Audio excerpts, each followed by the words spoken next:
बताएं किससे आपका सवाल है और क्या सवाल? दीपक बोरा जी, मेरा आपसे सवाल है, इसका इफेक्ट कैसे इंडिया के इकोनॉमी पर पड़ेगा और अगर एक नेगेटिव इफेक्ट है तो हम इसको पॉजिटिव में कैसे कन्वर्ट कर सकते हैं? किससे पूछा है? आपसे सर। कि भारत की इकोनॉमी पर इन टैरिफ्स का क्या असर पड़ेगा? जीरो, कोई फर्क नहीं पड़ेगा। हमारा डोमेस्टिक मार्केट इतना बड़ा है तो जो कुछ हम वहां एक्सपोर्ट करते हैं दूसरे जगह है जहां चला जाएगा, डोमेस्टिक मार्केट में उसको हम कंज्यूम करेंगे। परचेजिंग पावर भारत में बहुत बढ़ती जा रही है। $3,000 की आपकी जो है $3,000 पर कैपिटा इनकम होगी। एक्सपर्ट्स माने या ना माने, ये हमारी नीति आयोग के फिगर्स है। मैं सरकार पे भरोसा करता हूं, आप लोग भी तो करते हैं जो फिगर्स देते हैं, नहीं तो और कौन आपको ये फिगर्स दे पाएगा। तो परचेजिंग पावर पैरिटी बढ़ रही है। We are not an export dependent economy. आप समझ रहे हैं कि अगर हमारे एक्सपोर्ट कल बंद हो जाए, भारत की इकोनॉमी फिर भी स्थिर रहेगी। चाइना की नहीं रहेगी, सिंगापुर की नहीं रहेगी, यूरोप की नहीं रहेगी। बिल्कुल ऑन माय राइट। हमारी और सवाल और कुछ यहाँ पर लोग पहुंचना चाहते हैं, बताइए सवाल किससे आपका? दीपक सर, जैसा आपने अभी कहा कि दीपक हमारे पास दो हैं, वाधवा जी। दीपक वोरा सर या दीपक वाधवा सर? दीपक वोरा सर। हाँ। तो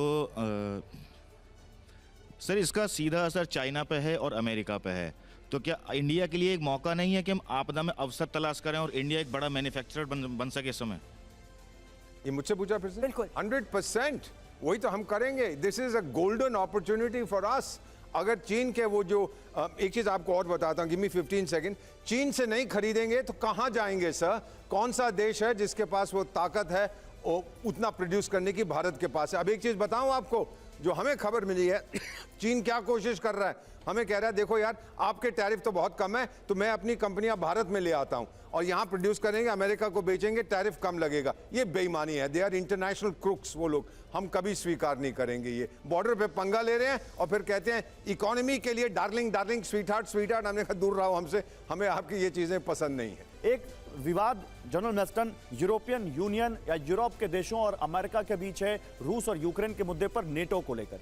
ट्रंप लगातार नेटो से खफा हैं और कह रहे हैं कि पैसा लुटाने वाला संगठन है, इसमें हम पैसा नहीं डालेंगे। उसके बाद एक दूसरा विवाद अगर यूरोपियन यूनियन और ट्रंप का इस ट्रेड को लेकर होता है, तो आपको लगता नहीं कि वो ये जो एक टेंशन की जो हम बात कर रहे हैं, वो इग्निशन तो कहीं ना कहीं से हो ही रहा है? एक बार फिर से नया तनाव आ गया यूरोपियन यूनियन और अमेरिका के बीच।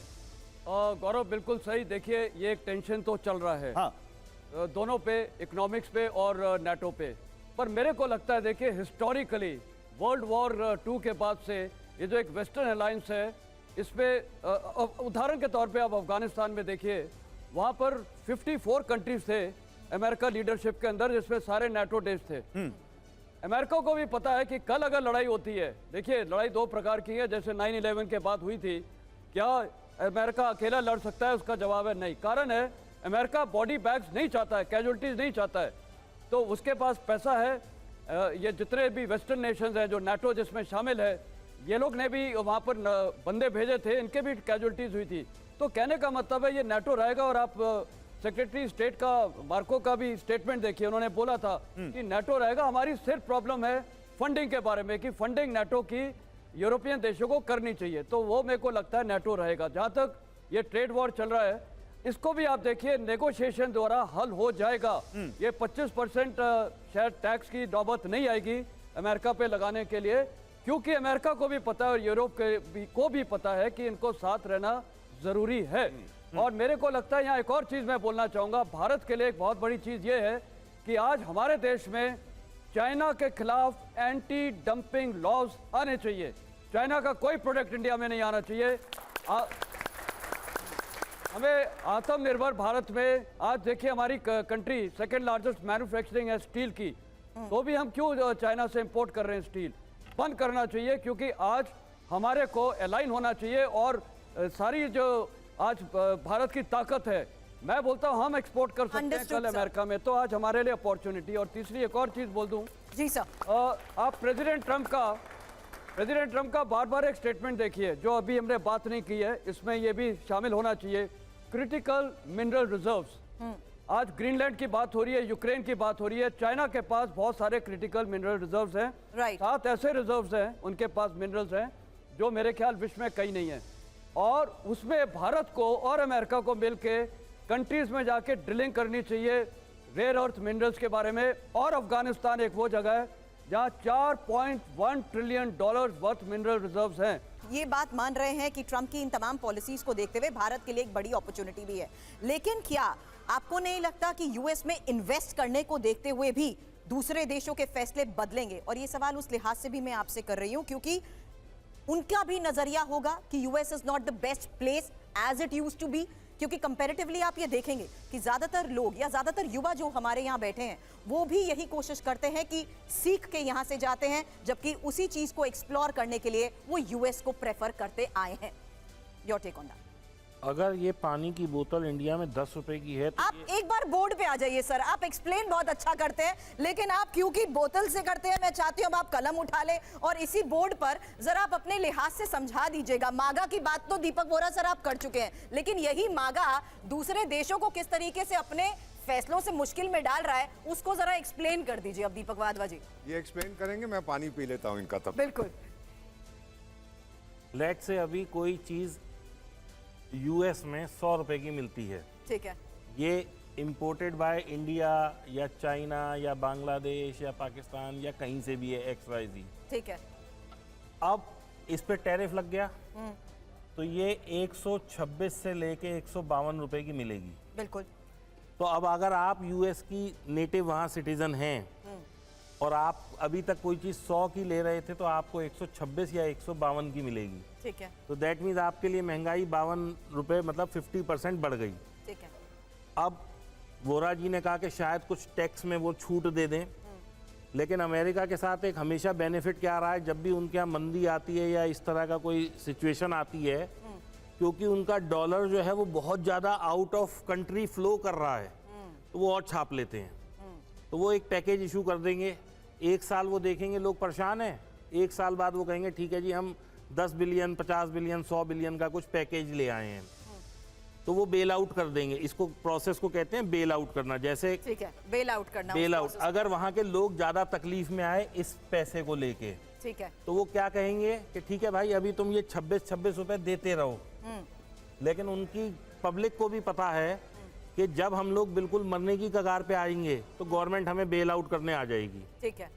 इंडिया में आज कोई मतलब फैक्ट्री है नहीं चलती तो लॉस सारा हमारा होता है, हमारा होता है, लेकिन वहाँ पे बेल आउट प्रोसेसेस होते हैं, वहाँ पे सबको बेल आउट करा दिया जाएगा। तो इसलिए पब्लिक तो वो जो अभी सड़कों पे उतर रही है उसे पता है कि कहीं ना कहीं हमारे पीछे वी आर उसको क्या बोलते हैं सोशली कुछ सोशल वेलफेयर स्टेट है वो, ठीक है। तो सरकार उन्हें बचाएगी। नहीं तो अमेरिका के आज के हालात को देखते हुए अर्थव्यवस्था की भी जहां तक बात करते हैं, क्या वो इस वर्स पॉसिबिलिटी या कॉन्सिक्वेंसेस नहीं है कि उसका खुद का रिजर्व डॉलर ही पूरी तरीके से खत्म होता जा रहा है? उसी पे ही आ रहा हूँ।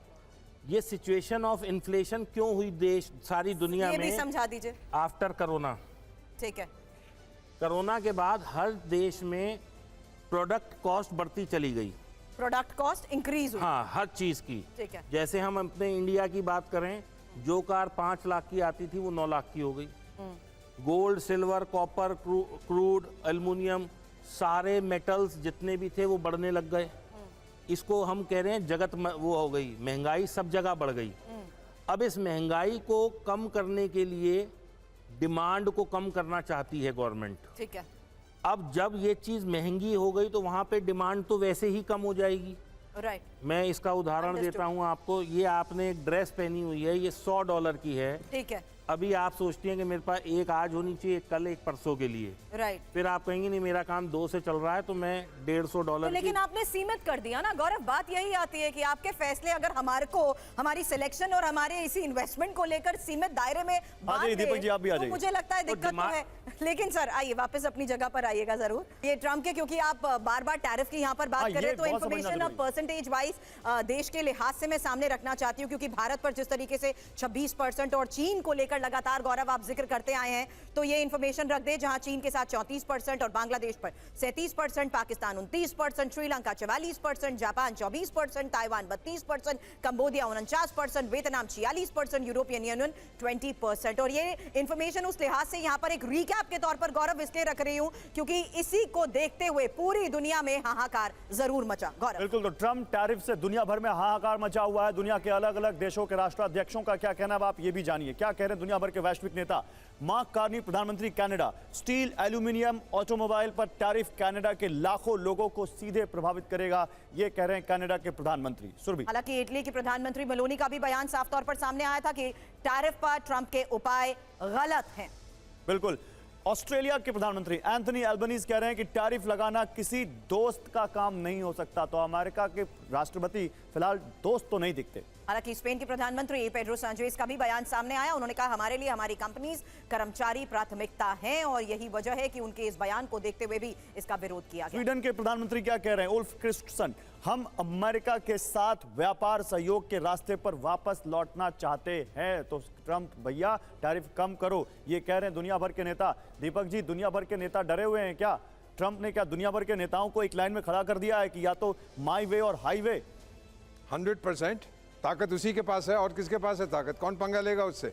अमेरिका की मिलिट्री ताकत, अमेरिका की इकोनॉमिक ताकत, अमेरिका की सोशल ताकत देख लीजिएगा। यहाँ जितने बच्चे बैठे हैं, मैं आपसे कहूँगा कि 4 मुझे प्रोडक्ट्स बताओ जो अमेरिका में बनते हैं। आप कोका कोला बोलेंगे और क्या बोलेंगे? पेप्सी बोलेंगे, मैकडोनल्ड बोलेंगे, पिज्जा हट बोलेंगे, सारी चीज़ें बोलेंगे। अब मैं बताऊँ 4 प्रोडक्ट चाइना में बनते हैं, आपको एक भी नहीं पता है।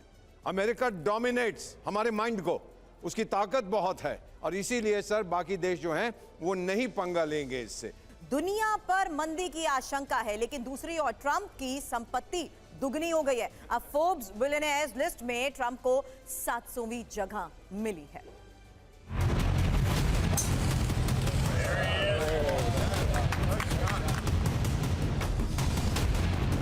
गोल्फ ग्राउंड में ट्रंप की मौजूदगी की ये तस्वीरें उस वक्त की हैं जब पूरी दुनिया में टैरिफ की वजह से उथल पुथल मची हुई थी।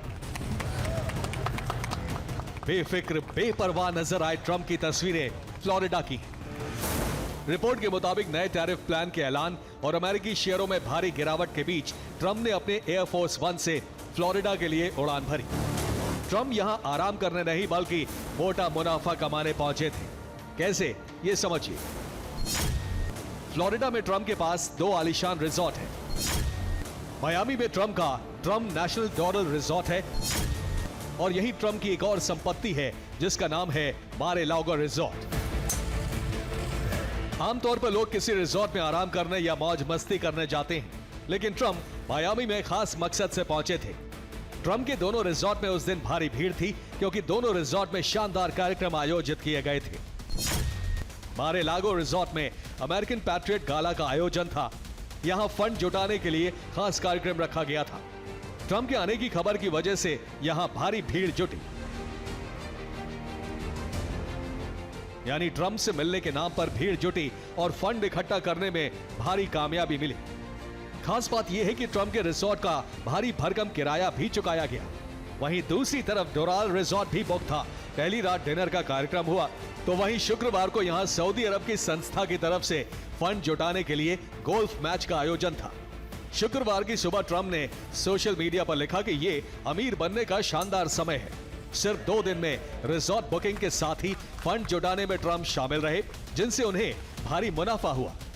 चाहे दुनिया भर में सबको नुकसान हो, ट्रंप को तो फायदा हो रहा है फिलहाल, ऐसा दिख रहा है। फिलहाल आप सभी लोगों का बहुत शुक्रिया। एक बार जोरदार तालियां बजा दीजिए हमारे मेहमानों के लिए, बड़ी अच्छी तरीके से समझाया उन्होंने। तो टैरिफ टेरर का क्या असर होगा, अभी लंबा वक्त लगेगा इसको समझने में। सुरभि, बिल्कुल, बहुत शुक्रिया आप सभी लोगों का, थैंक यू।